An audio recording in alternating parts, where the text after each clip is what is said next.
तभी आपको पूरा समझ में आ पाएगा। सो क्वेश्चन देखो क्या बोल रहा है पहला।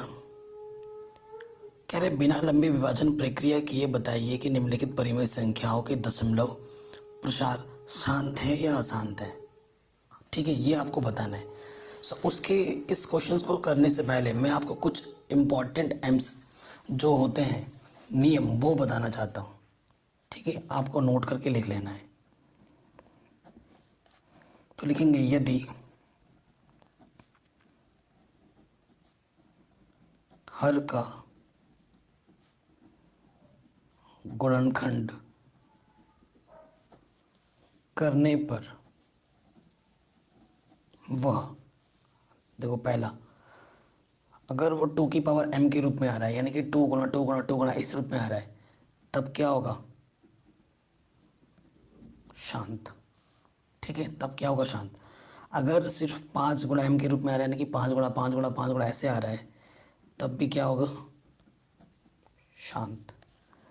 अगर 2 गुणा 5 सॉरी 2 की पावर m गुणा 5 की पावर n आ रहा है यानी कि 2 भी है और 5 भी है, 2 भी आ रहा है और 5 भी आ रहा है, तब भी क्या होगा? वो शांत होगा। अब देखो, अगर 2 भी है, सपोज करो 3 भी आ गया, 2 भी है, 5 भी है और 3 की पावर कुछ है, तो ये क्या होगा? अशांत। अशांत होगा और आवृत्ति होगा। ठीक है, सिर्फ 3 ये सब नहीं है, 3 सपोज करो 7 ये सब कुछ आ रहा है, कुछ अभाज्य संख्या आ रही है ऐसे गुणा गुणा में, तो पता ही क्या होगा? तब अशांत होगा और अनावर्ती होगा, मतलब अनावर्ती। ठीक, इसको बस याद रख लो। आपका क्वेश्चन, हर एक क्वेश्चन यूँ चुटकियों में बनेगा। ठीक है, बस इस चीज़ को जो मैंने अभी आपके स्क्रीन पर दिख रहा है ना, उसको अच्छे से लिख के याद कर लो, बाकी आपका हर एक क्वेश्चन फिर आराम से बनेगा। पहले क्वेश्चन पे आ जाओ। पहला क्वेश्चन हमारा है 13/3 1 2 5। ठीक है, ये चीज़ है। तो क्या कहते हैं? हर का गुणनखंड करने पर, अब आपको गुणनखंड करना है, तो आप क्या लिखोगे? हर का गुणनखंड करने पर, तो यहाँ क्या लिखो? 3 1 2 5 किससे कटेगा? इकाई के स्थान पर 5 है तो 5 से कटेगा, 5 × 30, 5 × 10 5 × 25, 5 × 5 5 × 10 5 × 25। ठीक है, 5 × 10 5 × 5, कहीं गड़बड़ तो नहीं की थी हमने? 5 × 5 5 × 2 = 10 5 × 25, 5 × 10 5 × 25। ठीक है, 5 × 5 = 25, 5 × 5 तब तक करते जब तक एक ना जाए। अब देखो सारे 5 आए हैं, देखोगे चूंकि हर का गुणनखंड करने पर यह 5 कितनी बार है? 1 2 3 4 5, 5 की पावर 5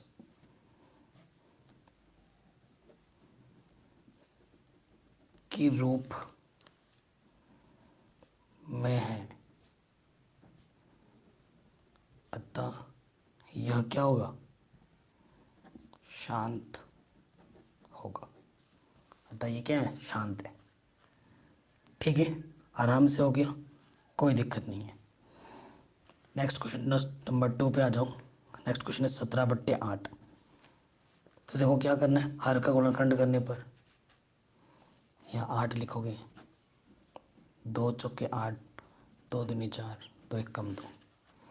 तो गुणनखंड किस रूप में? 2 × 2 × 2 यानी कि 2 की पावर 3 के रूप में आ गया। ठीक है, तो आप क्या लिखोगे? चूँकि यह 2 की पावर m के रूप में है, अतः यह शांत होगा। तो ये भी क्या है? शांत है। ठीक है, आराम से हो गया। अब आ जाओ क्वेश्चन नंबर 3 में।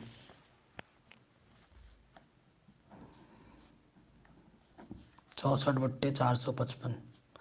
तो क्या करना है, 455 को गुणनखंड करना है। 5 से कटेगा, 5 में 45, 5 एकम 5, फिर कटेगा, किससे कटेगा, 7 से कटेगा, 7 एकम 7, 7 21, 13 एकम 13। तो देखो इसमें 7 आ रहा है, 13 आ रहा है, और क्या आ रहा है, 5 भी आ रहा है, लेकिन सिर्फ 5 आ रहा है और उसके अलावा 7 और 13 भी आ रहा है। तो इस वजह से ये क्या हो जाएगा, ये क्या होगा, अशांत होगा। ये क्या होगा, अशांत होगा। चूंकि 5 गुणा 7 गुणा 13 के रूप में है, अतः यह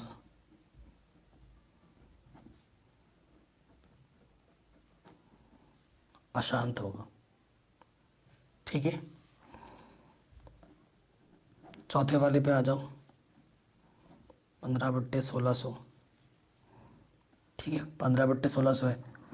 अब 1600 का गुणनखंड करो,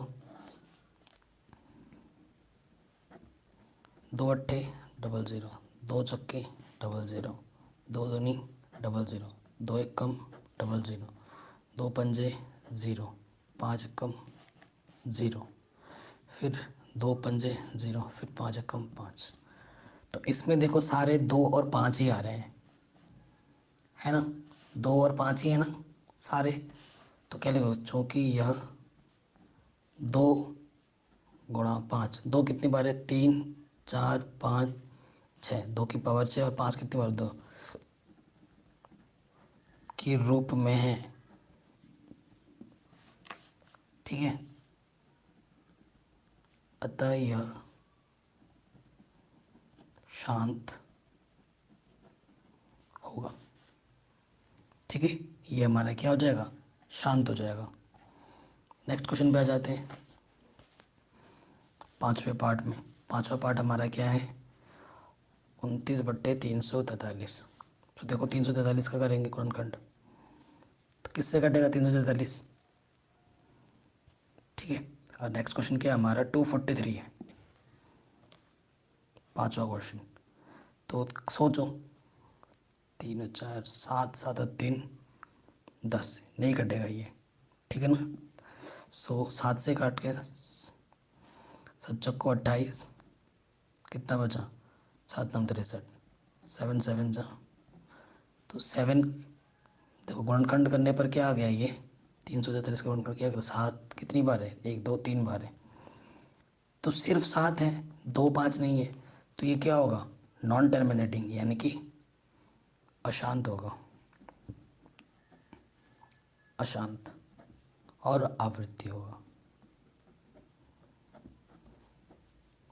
ठीक, आराम से हो गया क्वेश्चन नंबर 5वां भी।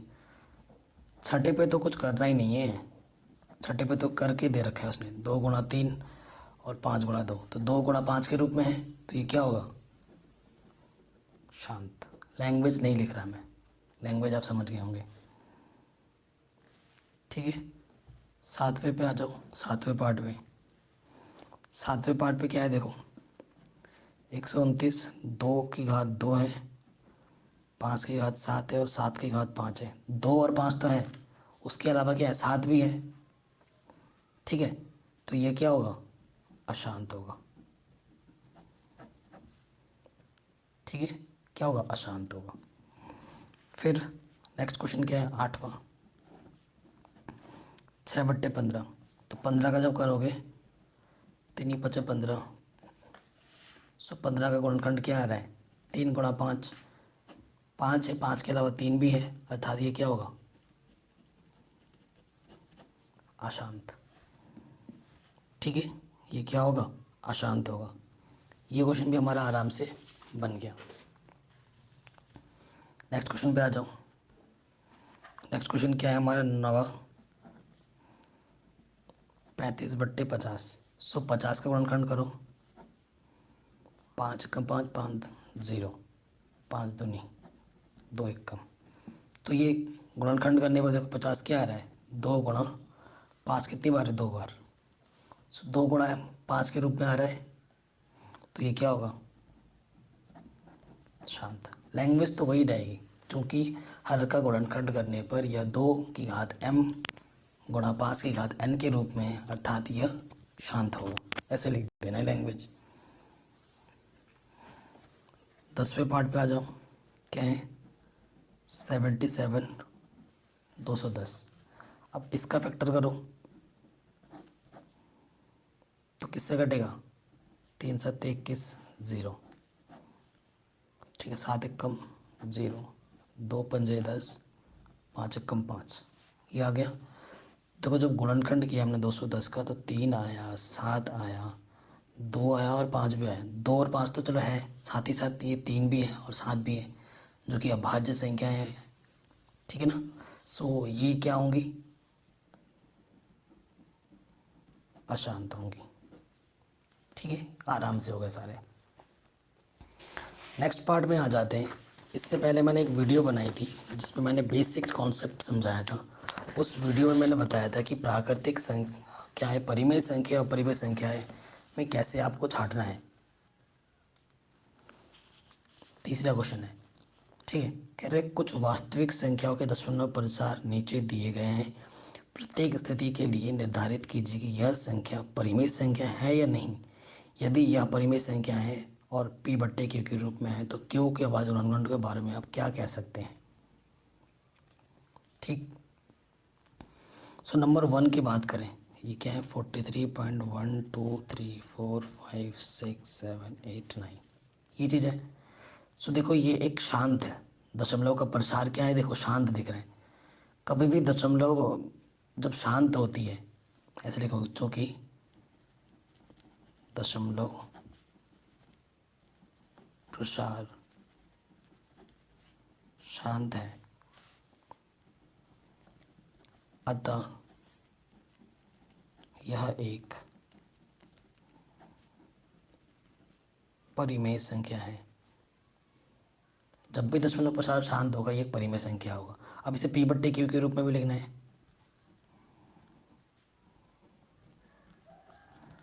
ठीक है। इस दशमलव को यहाँ से हटा दो, नीचे 1 लिखो, पीछे कितनी संख्या है, 9, तो 0 बढ़ा दो।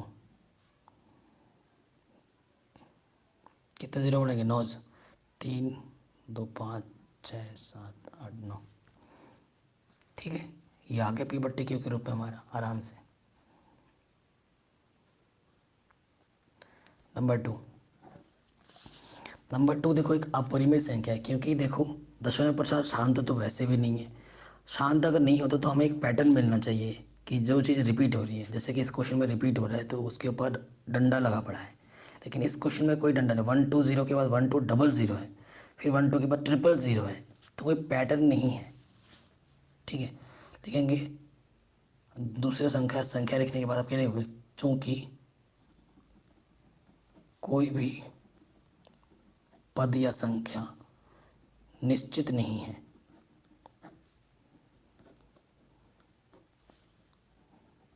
अतः यह एक अपरिमेय संख्या है। अपरिमेय संख्या है ये। अपरिमेय संख्या तो p बट्टे q के रूप में लिखी ही नहीं जाएगी, सीधी सी बात है। तीसरे वाले पार्ट पे आ जाओ। तीसरे वाले पार्ट में देखो 1 2 3 4 6 7 8 9 के ऊपर बार लगा पड़ा है, यानी कि ये चीज़ बार बार आएगी, बार बार आएगी। हालांकि ये अशांत है, लेकिन पैटर्न मिल चुका है हमें ऊपर। जब भी पैटर्न मिल जाता है तो ये संख्या क्या है, चूँकि संख्याएं बार बार एक ही रूप में